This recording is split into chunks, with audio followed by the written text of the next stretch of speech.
আমাদের আইনজীবীকে প্রকাশ্যে হত্যা করা হলো, বলা হলো আপনারা ধৈর্য ধারণ করেন। আমরা ধৈর্য ধারণ করলাম।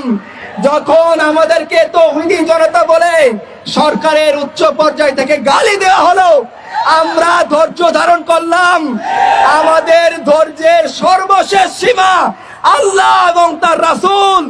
ইমাম মালিক বলেছেন, আল্লাহ রসুলকে গালি দেওয়ার পর কোন মুসলমানের বেঁচে থাকার কোনো সার্থকতা নেই।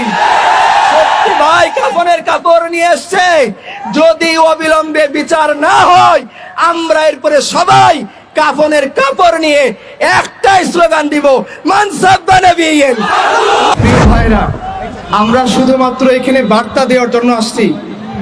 আমাদের রক্ত ঘামের টাকায় এই সরকার চলে, আমাদের ট্যাক্সের টাকায় সচিব মন্ত্রী এমপিরা গাড়ি চালায়, কিন্তু আমাদের আবেগ অনুভূতির কোনো পাত্তা তারা দিচ্ছে না। আমরা সরকারকে হুঁশিয়ার করে বলতে চাই, শেখ হাসিনাকে এই দেশ থেকে উৎখাত করার জন্য আমাদের কোন আইনের প্রয়োজন পড়ে নাই। এই তৌহিদি জনতা ধানমন্ডি 32 নম্বরকে জয় বাংলা করে ছেড়েছে। যদি আপনারা মনে করেন এই সমস্ত সাতেমে রাসূলদেরকে কোন প্রকার পদক্ষেপ নিলে আপনাদের আব্বু মাইন্ড করবে, তাহলে আপনারা এই সাতেমে রাসূলকে আম জনতার হাতে ছেড়ে দেন।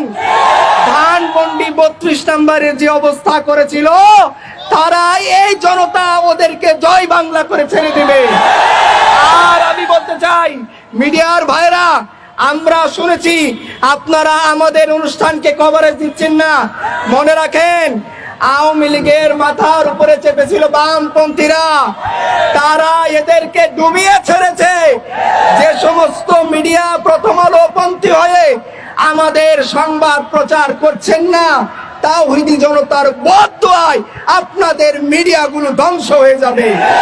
আমরা আশা করব, আমাদের নেতারা কর্মসূচি দিয়ে গিয়েছেন, আমরা ধৈর্য ধারণ করলাম। যখন আমাদের আইনজীবীকে প্রকাশ্যে হত্যা করা হলো, বলা হলো আপনারা ধৈর্য ধারণ করেন, আমরা ধৈর্য ধারণ করলাম।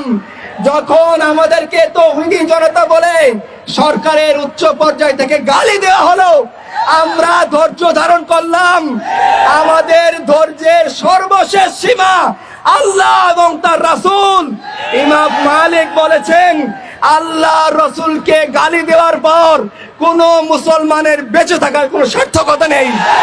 সত্যি ভাই কাফনের কাপড় নিয়ে এসছে, যদি অবিলম্বে বিচার না হয় আমরা এরপরে সবাই কাফনের কাপড় নিয়ে একটাই স্লোগান দিব, মান সাব্বা নবিয়্যান, মান সাব্বা নবিয়্যান, মান সাব্বা নবিয়্যান।